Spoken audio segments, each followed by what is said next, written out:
This channel is supported by TrueFire. TrueFire is an online library of lessons from some of my favourite players. There's thousands of lessons on there. You can use the promo code JNC40 to get 40% off of any of their courses.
So Keith asked me a couple of days ago if I had access to a Thinline Telecaster, and I borrowed that one off of Jake to sort of make that video, Jake Loosemore.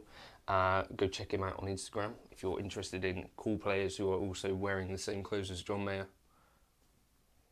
Anyway, and I have my own sort of parts caster Telecaster that I made. That was a parts caster that Charlie Allen actually made.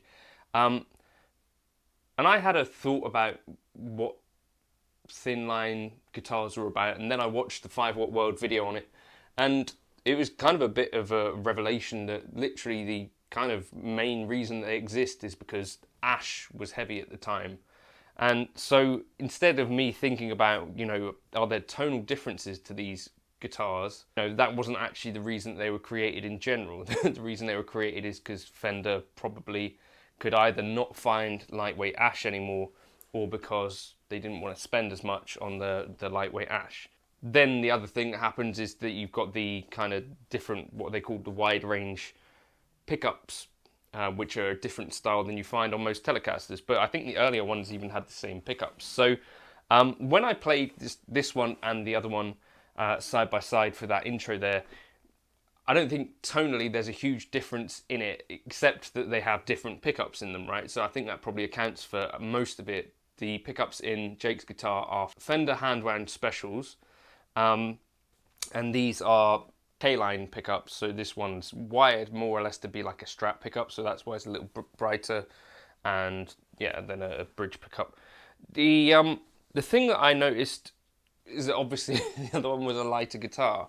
In terms of other factors about it, it's basically just a Telecaster, If you look at the construction of the Thinline body, basically there's a solid part all through here, and I think at this point we probably, especially with the help of Jim Lill, probably think that if everything in this part of the guitar is the same, that things that happen like on the edge here or on the edge here probably don't make too much of an acoustic or tonal difference. I think that's probably true. Like if you imagine what's the difference in tone between an Explorer and a Flying V, I think probably most of us are comfortable with the idea that the shape of the guitar probably doesn't matter. If all things within this part of the guitar here are equal, then we'd expect the guitar to sound pretty similar once you put it through the same pickups, through the same amp, and all that sort of stuff, right? I think that'd be true or fair to say.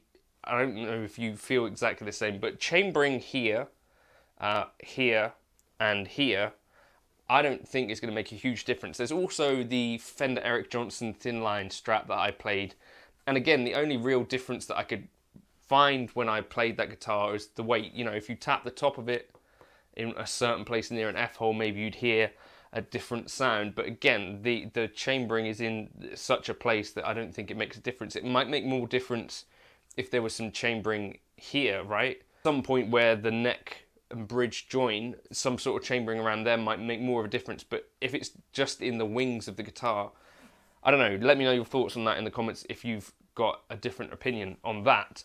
The other main type of kind of semi-hollow is this one, the ES335.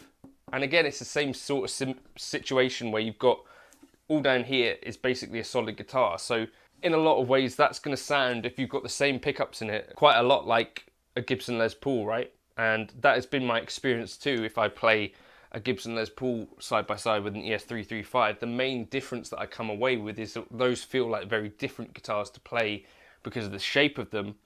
And yeah, the ES335 might be a little bit lighter, but if you imagine a non-semi-hollow version of that guitar, it would be probably the heaviest thing that's ever been built, right? I also don't find that these types of guitars, particularly because they've got most of this solid body thing going on, tend to feed back either. It's not something that I've experienced. The reason that semi-hollows are important, or maybe they're not important at all, but I don't think that there's necessarily a huge tone benefit or tone difference at all to shaving out some wood on the sides. And obviously Gibson feel the same because they kind of did that Swiss cheese with all their Les Pauls between, when is it, like the 80s and 2015 or something like that. Where I think you do get a difference is something like this, where it's fully hollow. And I'll probably get a camera in here and show you, because you get a very different sound from that. And obviously this is basically much closer to an acoustic guitar than it is an electric guitar. And when you try and play it through a real amp, even on the clean tones, you have to be super careful because these are very easy to get feedback. Something I've struggled with whenever I play these things live.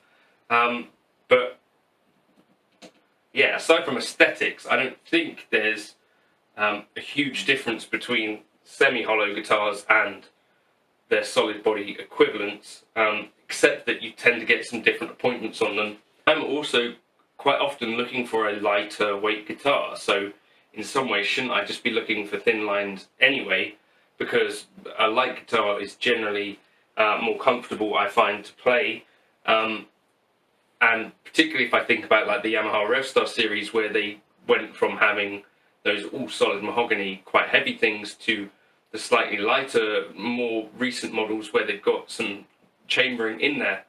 I definitely don't think those are worse guitars for that, and actually think there's a benefit to that. So I think that is actually the main point of thin line guitars, is basically what they were designed for, to be lighter.